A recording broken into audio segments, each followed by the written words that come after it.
40 degree তাপমাত্রা 40 এই বছর এবং এই মাসে আসছে। এটা রাজশাহীতে গতকালকে আসছে। ঢাকা এখন গতকালকে ছিল 36.5 34.5। এখন কত হলো 2023 আমি দেখলাম উষ্ণতম বছর, 24 দেখলাম তার থেকে উষ্ণতম বছর।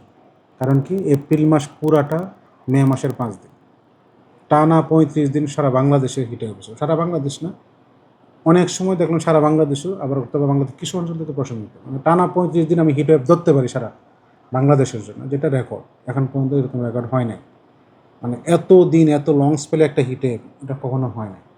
2024 23 গেল উষ্ণতম বছর, 24 গেল আরও উষ্ণতম বছর, তাপমাত্রা বাড়তি, 25 গেল ঠান্ডা, ওরকম নাই, অনেক ঠান্ডা।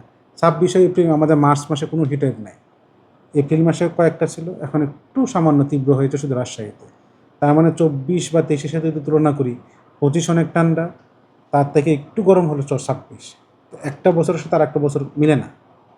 এই জন্য 30 বছরকে আমরা অ্যাভারেজ ধরি বা গড় বলি, সেটাকে আমরা বলি জলবায়ু। এই জলবায়ুটা পরের বছর কীরকম পরিবর্তন হচ্ছে সেটা আমরা দেখি।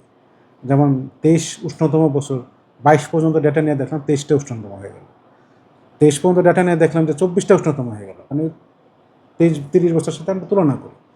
25টা দেখলাম যে না উষ্ণতম না হয়ে ঠান্ডা, 26টাও আমরা দেখবো ঠান্ডা।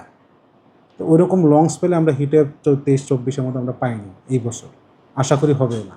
কারণ এখন যে তাপপ্রবাহটা চলছে 26 তারিখের পরে গিয়ে সেটা প্রশমিত হতে শুরু করবে। এবার আমাদের দেশে সর্বোচ্চ তাপমাত্রা কত হয়েছে এই বছর এবং এই মাসে আসছে 40 ডিগ্রি তাপমাত্রা 40। এটা রাজশাহীতে গতকালকে আসছে। ঢাকা এখন গতকালকে ছিল 36.5 34.5, আজকে হয়তো বা 37-এর মধ্যেই থাকতে পারে, এত বড় একটা পরিবর্তন হবে না। কারণ যেহেতু বৃষ্টি নেই, তাপমাত্রা সামান্য বাড়ার সুযোগ আছে।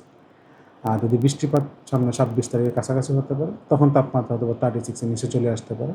আর 36-এর নিচে চলে আসা মানে আমরা তাপপ্রবাহ প্রশমিত বলি।